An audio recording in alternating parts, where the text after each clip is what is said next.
Hello, mambo vipi? Leo naenda kufundisha jinsi ya kutambua square meter ya eneo lako, okay? Kama umeshapima eneo, kama hujui kupima eneo, angalia ile video ambayo nimekufundisha jinsi ya kupima eneo.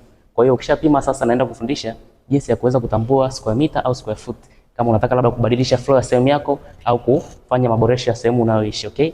Unachotakiwa kufanya, let's say eneo lilopima liko kama hivi, umbo la rectangle. Okay? Labda urefu umepata ni mita 5, upana ni mita 3. Baada ya kupima. So utawezaje kujua kwamba hili eneo lina square meter ngapi? Square meter ndio eneo halisi. Huu ni urefu, huu ni upana. So kwamba ndio umeshapata eneo. Unachotakiwa kufanya formula au utatumia njia ya length times width.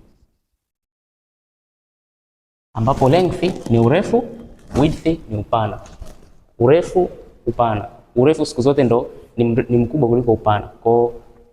Kwa hapa tuna mita 5. Mita 5 ndio urefu, mita 3 ni upana. Unachotakiwa kufanya, utachukua 5 mita mara mita 3.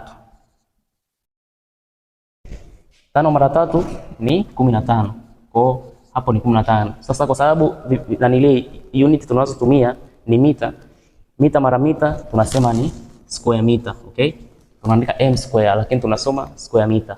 Hivyo ndio namna ya kutambua eneo lako. Kwa hiyo inamaanisha hili eneo hapa ni 15 square meter. Okay? Na hivyo ndivyo jinsi ya kutambua eneo lako lina mita square kiasi gani.